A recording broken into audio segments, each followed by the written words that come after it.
Udo deligi Bondo management. Now, this video na for the reason GT and then later I will play the complete video for you people. How terrible and ibajo can some of our people can be. This video will video security operative. This should be in Aguilera so. Security operative Jidelo anu ebu n'ime keke n'ime abani around 2 to 3 a.m.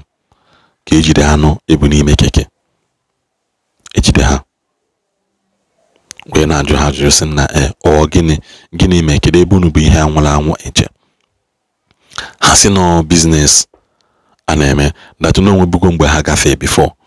sort out some people hapụ ha aga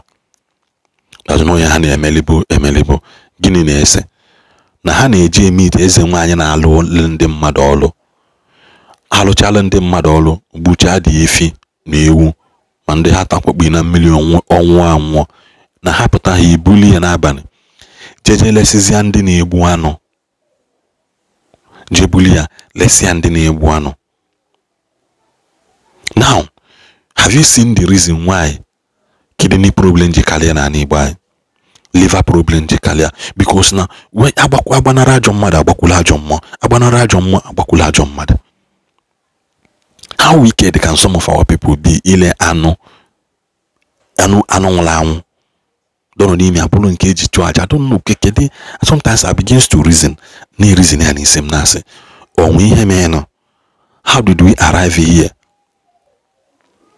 How did we arrive here? Mgbe anyị na-etonite you dare not to see ebe egburu efi ọ akwakpili efi na mmiri eyi niile ebuni na ndụ wee mere nke ame nke ọzọ. Ihe ndị mgbe gboo na-eme mgbe egbuo ihe awụsa ọbali ya egbuzie dị anụ ndị mmadụ ewere anụ jeje taa, because what is required of anything na-eku ume dị ndụ na-aga ije bụ ọbali ya ka mmụọ niile. Mmụọ doesn't have anything to do with flesh. I don't know mgbe si m enwe time ka nkụzi elu ihe dị n'ọbala ka mmanụ ihe na mgbe ọbụla mmụọ ọjọọ this ndị anọ n'ọkọt, all these people before ọbala they rejoice, all these in the witchcraft after ọbala they rejoice. They have nothing to do with your body. Ihe need that blood that contains your DNA, that contains your energy, that contains your life. These are the things I need,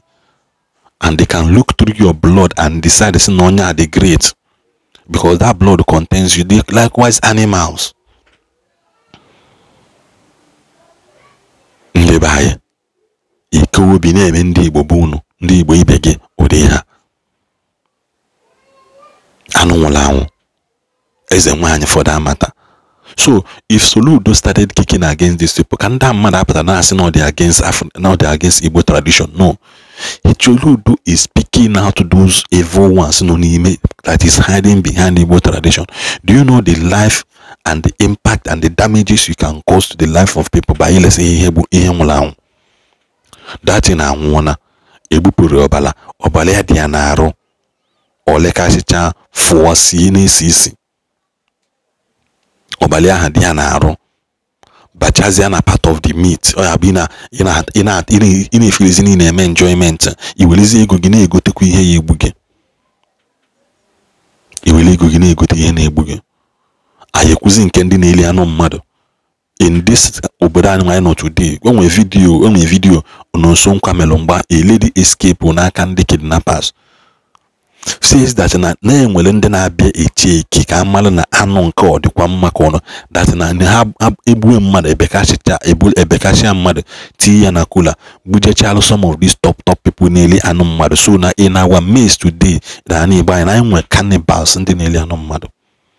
and they are walking among us. They are going to our markets, they are going to our shops, they are going to our churches, they are going to our religions and worship places, and you think that God is unjust, corruption,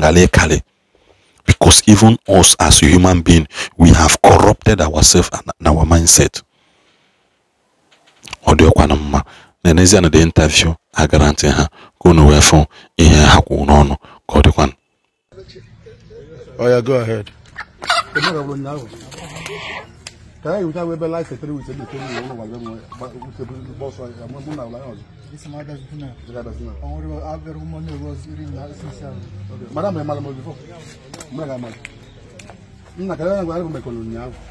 amechana go siru gi kana abunanga eje flying boat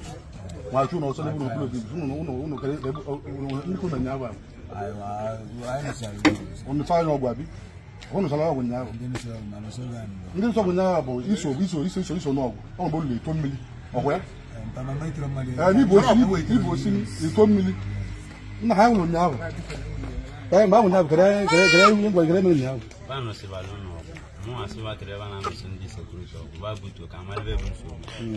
me go wan several times say no bon dem made na complain ma ko bon waka say ai do ni no o to bo ile la ba buto din atuza kana la ni ko anu se ba uno no go na ko that thing kamal be bunso say ai si polo ni na gbogbo no ndem made na complain no bo ba na Polo Bonaja, move by Belle last. Sigi Chama, no Bob and then guidance like America is in a waka. A Bamosimo, no one ever Bastalegi, Bastaliva Banam. They are Rolla Lucio. No bondem madam. And I give you a sign, no Bana bill, Bana bill, Banana bill, Lovanin. You ever get Sigi Chama and give you a good look and give a leave. Oh, you can go this one. Na mesuro kwa nusuno asimo kesimo ni bemelevo aija so no evunu na ekwu eva na agunu belu lubukunu belu ogba na obra kunu belu avia ana ba news na kavara ne na ngwa ngenwa chama mbone ekwu ana magwa ana ba unyawo e wono munyawo kare na ngine pesi ayi obro ge ya Jose obro ge ya Jose na ugbo ni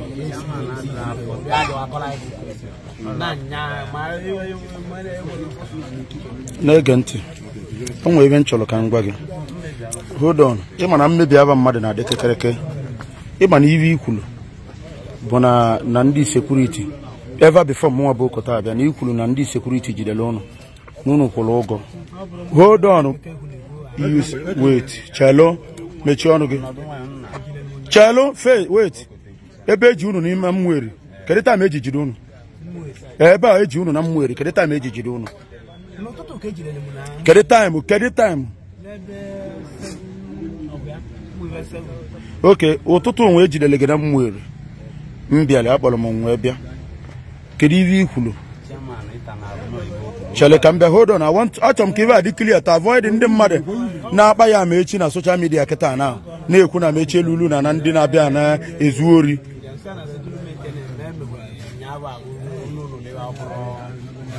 asị mechie ọnụ na-ege ntị asị ka ị na-asị isi na ụnụ na-akwụ ndị sekuriti ụgwọ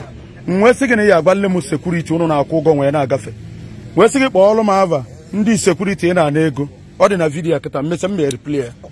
mma agwasị gị ya which I never send it finiche vidiyo na ngwasị gị ya ebe ikwulie ị nwee sị na onye unu na-enye ego bụ amaechi elu ulu nwee jụọ gị ego one ka unu nyere amaechi elu ulu ị nwee sị na ị nyere 50,000 naira enwee rapụ ụnụ nwee sị na ọ bụ na amaechi elu ulu nara unu 50,000 na ihe ejepụta amaechi kuchimisi na ọ dị eche nche ọ iwe m kwuru de na-abịazịa na local gọọmenti amaechi elu ulu bịa ị nwee sịzịa na ọ bụrụ 50,000 ka unyere ya nọ ya ego ụgbọ ọ ebe a ka nọ na-ekwu n'ụgbọ ị nyere amaechi ego ụgbọ asị m gị ị nyere amaechi ego ụgbọ kedu izi ebe iti sị na ọ nyere gị inyere 50,000 nwee na-akpa ya bịa onye bụ ka o si ọ na ebe a bụ ejideli ka o si ebe a ebi jide gị biko nụ ndị Aguleri ndị Ọmọbala Anambra steeti onye ebe amaechi elu ulu a na-ekwu amaechi o nwere onye ọ nala ego vana amaechi nụbala ọgụ nyaa and na duto na varili nne karịa ndị otu amaechi nọ dị vakpuo isi ha mechara mabaga na mmiri gbavuo ụgbọba ka dị wuche amaechi ịchọ a ije dị nwere avụ dị ụgbọ 6 avụ ndị ụgbọ ndị mmadụ va na-ezu wee na-eji ebu iwe agba na mbọ so ọ dị amaechi dị ụgbọ dị wuche amaechi na so n'iwe ha chọrọ ka ha mee ka ọ bụ na va kotele sekuriti ka e nwee bụ na ndị sekuriti ya rapụ ịlụ ọlụwa and that is the reason why eji ma amaechi invite ọ bịakwuo bịa ebe a ọ bụ na iwe niile aba na-ekwu basị so ndị Aguleri ndị Ọmabala ndị Anambra steeti Amaechi Elu o nwere ego ọ nalị ndị enwe na nke bụ eziokwu ndị abụsị na banyere ego na ọba dịcha ebe a na ba ekwuo na ba enyere Amaechi ego so biko onye na-epostu iwe bifi postu ịmalibe ị na-epostu na mkpa ya nwa ọgaranya ogbugbu maka kwa dikoni ayịyọ mgba ka ọma nna ya mma Amaechi enwere iwe o mere daalụ